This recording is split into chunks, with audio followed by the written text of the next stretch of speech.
Yes, welcome everyone here to the Smash Sport Show right here on Smash FM here on a Tuesday afternoon here in Melbourne. Of course, let's go to our great friends up in Sydney and of course talk to two of our favourite ice hockey players. Of course, they are from the Sydney Sirens, of course, ice hockey team who won the recent AWIHL of course, premiership early in the year, but of course we actually have them on the show for a different reason because they both represented Australia in the recent World Championships prior to the COVID situation kicking in. Of course, they both join us right now on the show. Thanks both for joining us. Thank you for having us. Yeah. Well, also I'll get both of you to introduce yourselves and tell us what position you both played on the Australian team. I'll go first. My name's Remi and I play defense on the Australian team. I'm Eiland and I play defense as well. So good team. Ooh, yeah. Now tell us, now obviously, you know, already this year you won a premiership for obviously Sydney Sirens in the local competition. Obviously you've also won obviously the World's representing Australia. When did this World Championship kick in? Did that come in straight after the actual season finished, or was it during the season for everyone out there? So straight after. So we left, I don't know if it was a week or 2 weeks after finals. So sort of rolled straight into it, which was good. So pretty much, you know, so after you won the premiership in Melbourne, so did you just go like straight away overseas from Melbourne? It's about a week. Wasn't it, Eiland? Yeah, I think about a week. Yeah. So went home, packed our stuff and headed over. Yeah. Did both of you have a chance, or even your premiership teammates that joined you, of course, from Sydney to, you know, sort of get to enjoy it, the premiership from, obviously, from claiming it from Melbourne, and obviously enjoy it on the plane, that long flight? I mean, yeah, we had a bit of, you know, we were really excited, had a little bit of a celebration, but yeah, about a week after we had to switch our heads and lots of the girls that we played against became our teammates, which is kind of cool. Yeah, definitely. And for both of you, how strange was that to know that, you know, you just played against them to win the premiership, and then all of a sudden they're actually your teammates? I mean, personally for me, I'm quite used to it considering I started with Melbourne. So I'm sort of always playing against people who I've played with before. So it's, I've experienced that a fair bit at the minute. So yeah, I'm pretty used to it at the moment. Yeah, I'm the same. I actually love it. Some of my closest friends are in different states and play for the different teams in the A-Dub. So when I get to actually be on their team and spend a few weeks with them, it's really cool.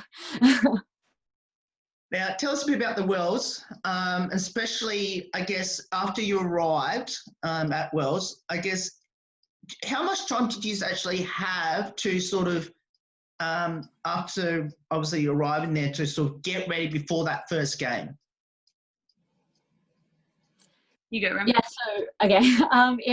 We first went to Sweden and we had training camp in Sweden for, I think it was just over a week. And then after Sweden, we were in Iceland for, I think, 2-3 days before the tournament started. So, yeah, we spent just over a week together, getting to know each other, getting to know how each other's played a few test games, and then, yeah, it was tournament time. For both of you, I want to get both you to answer this next question, which is, throughout the whole tournament, which opponent was the toughest? You go first, Eiland. I don't know. I mean, for me, it was my first ever World Championships, so I was absolutely terrified every single game, just quietly. I think as a whole team, going into that first game against Iceland, we were probably the most amped up for. I mean, obviously, I feel like the score of that game didn't reflect sort of how well the Iceland girls played, and I think, you know, we really went out that game and just wanted to work our absolute hardest to sort of come away with that win, and it really showed. But I think we were definitely most nervous for the Iceland girls, to be honest, from my point of view at least. But Yeah, I agree. I think obviously when we played against New Zealand, that was the last team we played against to get gold. Yeah, I was pretty nervous for that because we were so close to getting a gold medal. So I felt a little bit pressure there. Yeah, so for me, it was the first game and the last game was probably the hardest. Now, interesting that obviously you did play New Zealand. Obviously, Remi said to win the gold. Did it sort of feel a bit strange that, that Australia, New Zealand, obviously not predominantly ice hockey countries, facing off in the final? For me, I like it. I think we're both pretty sporting nations. Like, even though it's not hockey, like countries, I guess, like we're both really into sport. So it was, just a really competitive game from what I thought. Yeah.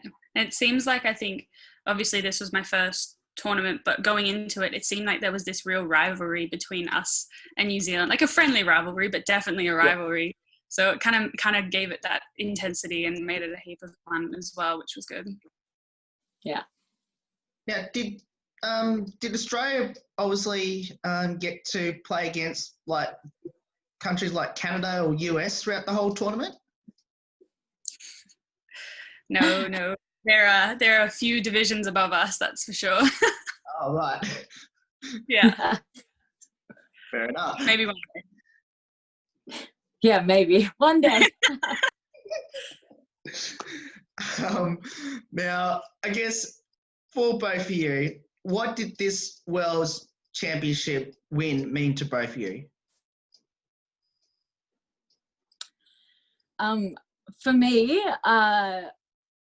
I said in our last interview that I was injured towards the end of the Sirens season. So for me, it was a mental battle. I was physically okay to play, but to get back on the ice was a little challenging. So for me, coming back from my injury was the first thing, and I was just really happy that it was nice and smooth. So that for me, that was a personal battle, and the fact that we won was just amazing. And yeah, for also that team, that group of girls is a really, really awesome group of girls. So the fact that we all did it together and we're all so focused the entire time.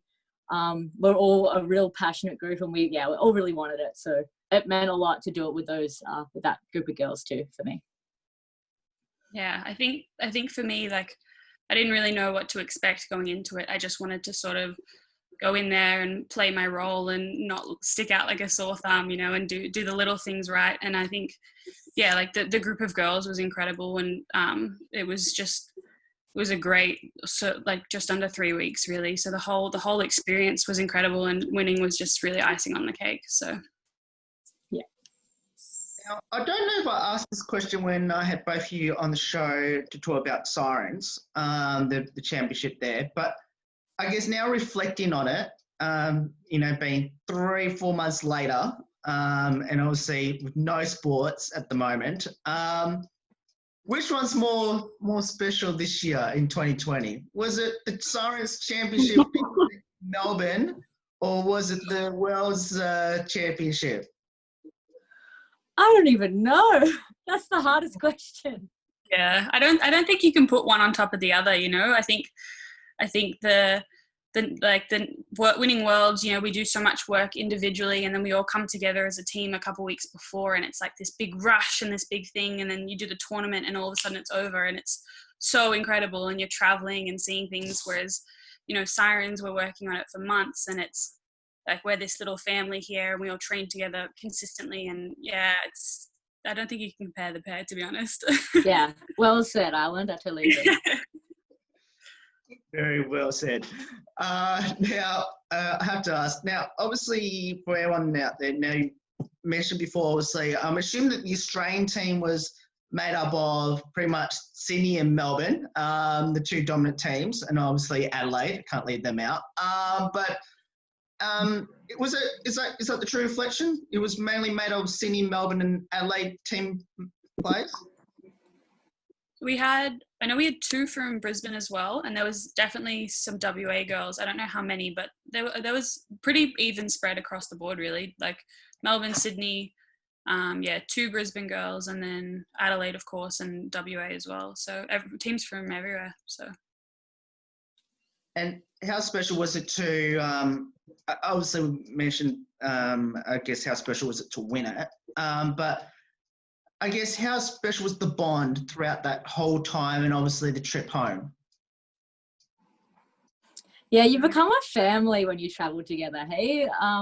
You go through new things, you see, you're living with people for a couple of weeks, and it's so cool. And we were in Iceland, was such a pretty place. We saw snow together. We did different things together. It was just, it was like experiencing things with, really close family. So yeah, really special. Now, obviously going into hopefully you have another season with the Sirens, depending on if the season's ever going to start. I guess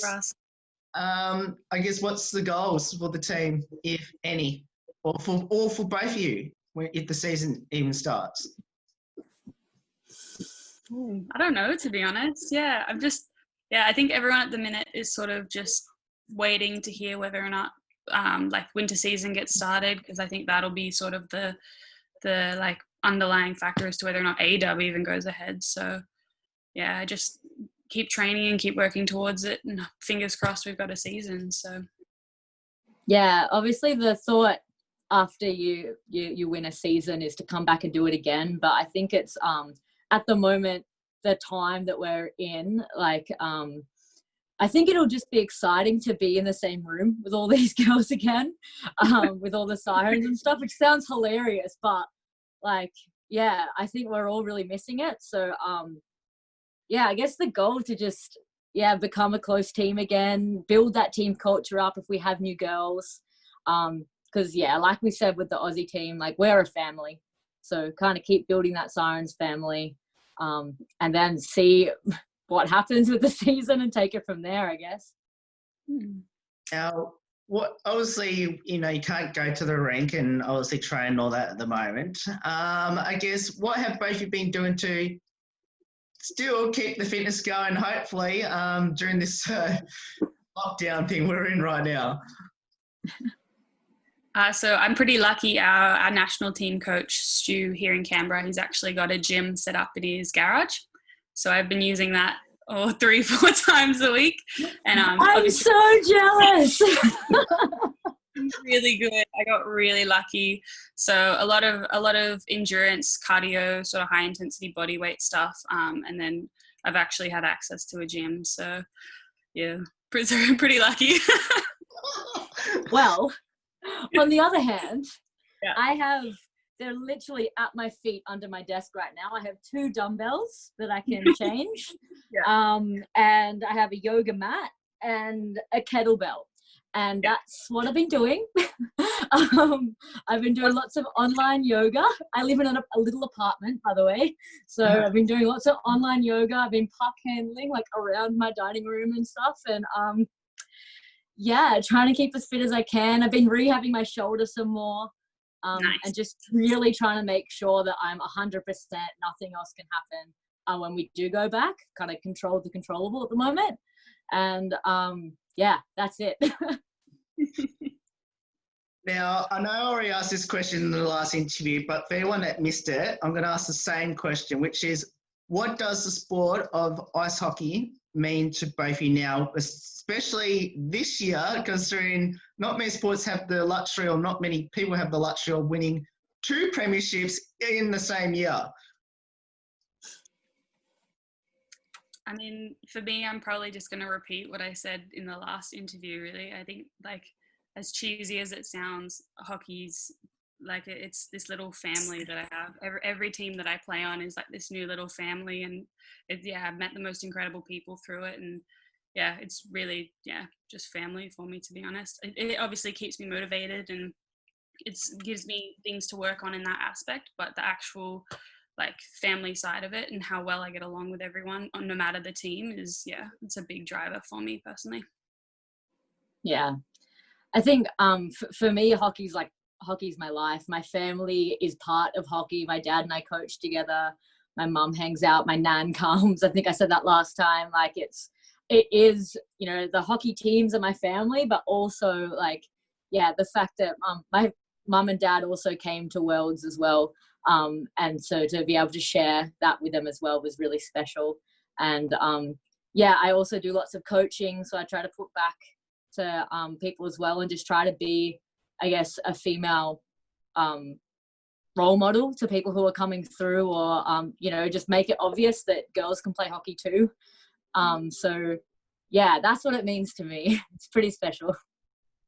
Now, I know I didn't ask this question, which I'm going to ask both of you now, which actually asked one of your teammates this same question as well, which is, I guess, tell us a bit about, I guess, what, with the win that the Australian team had, what did that mean to ice hockey, and especially female ice hockey in, obviously, your respective cities, obviously, in Canberra and in Sydney? What did that mean to the community? I think female sport in general, it means that, you know, we achieved something huge. And for Australian ice hockey, I think some things that, you know, like some people don't understand is that we come from all over Australia. We like don't train all the time. So the fact that we came together in such a small amount of time, we spent under 2 weeks together before we played the tournament, is yeah, I think that's pretty huge. Yeah, I think just like obviously what comes from winning it, you know, you get the publicity side of it, I guess, which is a huge driver for younger girls because they actually get to see it. You know what I mean? Like, I don't think there's a lot of, like, I think there's more and more emphasis on women's sport at the moment, which is great, but obviously it can always be more. And so, you know, us pulling away a result like that sort of becomes more of a presence over here, if that makes sense. So I think it catches younger girls' attentions too, which can be really good. Now, I'm going to ask the most, probably the most awkward question I'm going to ask, but how special is to play with each other on the same team at the Sirens as well as the Australian team? I don't think that's too awkward. I've known Eiland since you first started playing hockey. Under 18s, Remi was my coach, or I guess I don't know if you're a coach or a mentor, but like I was a bit of both.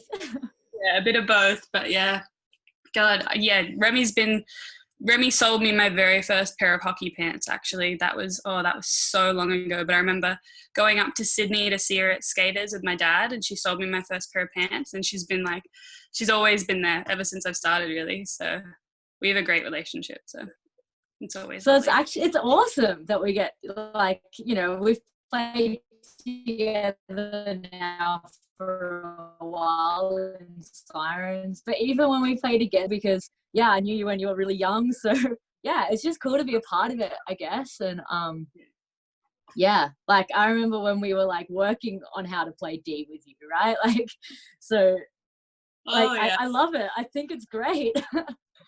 Yeah, no, it's great. Now I have to ask, now I'm assuming on that Remi convinced you to be a defender?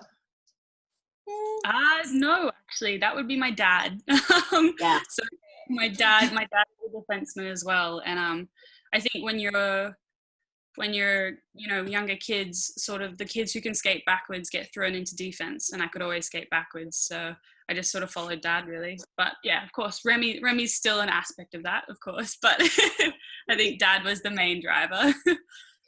You'll never say it, but Eiland was an awesome backward skater, so it was easy. like backward skating's such an important thing, and like having control of your edges and stuff. So I don't think I convinced you, but I'm glad you did. Did any think about maybe go up the other end of the rink and score goals instead? I mean, occasionally I get bored and I try, but like it's very obvious that I am like a fish out of water when I go past the blue line. I feel ya. Now, I have to ask, we'll finish up with a couple of light-hearted questions. This time about the Australian team. Now, obviously, we had a chance to sort of make fun of your Sydney Sirens team. But I'm going to obviously talk about the Australian team with the light-hearted questions, which are, who's the comedian on the team? Riley, hands down. Riley Pageant. Yes. Hands down. Yes, I agree with that one. Yeah, no discussion. Yes. Who's the best singer in the team? Riley Pageant. Yeah, actually, I think Riley as well. She always forces us to do karaoke because I think she knows she's the best and she low-key enjoys it. So She's just the team entertainer. It's brilliant. Never a dull moment. No, never. And she's like that out of the rink as well. I lived with her when I played for Melbourne and she's like that at home. So it's consistent. Yes, I guess the next question is going to be straightforward too, I guess, based on that. Best dancer in the team? Other than Riley? Other than Riley. I mean, we all kind of had a dance sometimes. Yeah. I don't think anyone in particular, like, I don't even know. Shannon, our physio, is a dancer. So sometimes she was like she made us do the nut bush for our warm up every now and then. That was really fun. That was all the countries would like look at us and we'd be up in two lines like doing the nut bush. So maybe I credit Shannon as being the good dancer. I might have to mention Nat in there too because she always just gives it that extra 10%. You know, commitment always. So. Well, I'm not going to ask how the Nutbush dance went then. Oh, it went great. I think there's video footage of it on Facebook, so you can definitely go find it. It's definitely there. Okay, I'll have a look after this interview. Now, I have to ask, did anyone have like a pump-up song to hype the team up? And if so, what was the best song and the worst song on it? Nat, I actually have the playlist here. So Nat from Adelaide and myself were in charge of the music, and we created a throwback playlist. Hold on, I'll bring it up. Best songs. There was a couple good ones in there. Everyone got really into Home Among the Gum Trees. That was a big one. Yeah. Really, really into that. Same with Sweet Caroline. I think the more singing, the better. When we had some real random game times. Like the game was at like 1 p.m. in the afternoon. So like we had to like get pumped, even though it was kind of like, you know, didn't feel like it was game time. So we were just kind of all singing and dancing along to as many songs as we can. Well, I Want to Dance with Someone, Whitney Houston. That was a good one. That was a good one. Did anyone try to, sing Horses by Gerald Braithwaite?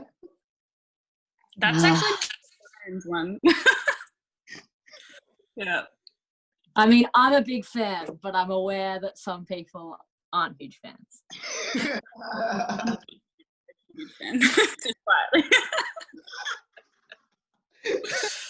Don't tell the Sirens girls. Well, don't worry. We'll try and keep it secret. No, I'm dobbing you in. I think they know after the last one anyways.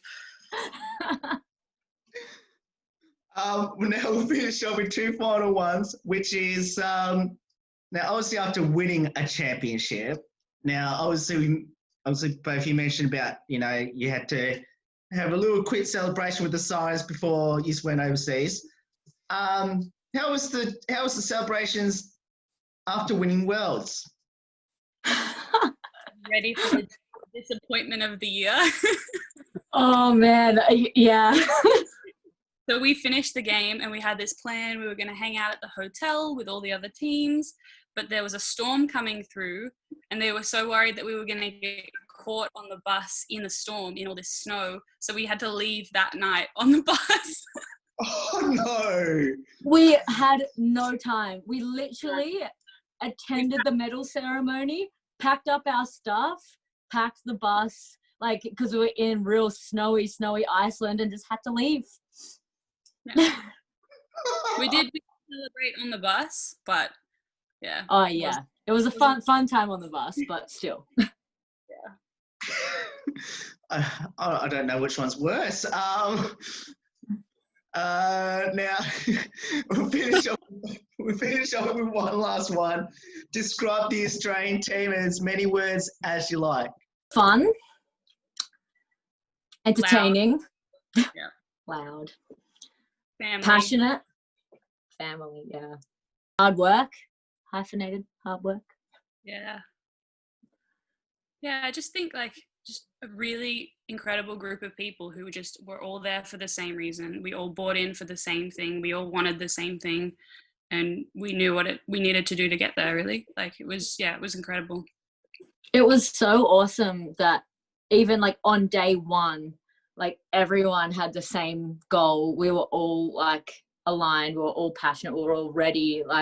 It felt like we'd been training together for ages. Yeah, it was a real privilege to play with such a good group of people. Yeah, and well, both of you, thank you so much for joining us. It's awesome having both of you on the show. Definitely our favourite ice hockey players. Don't tell any of your teammates that, but Aw, thanks.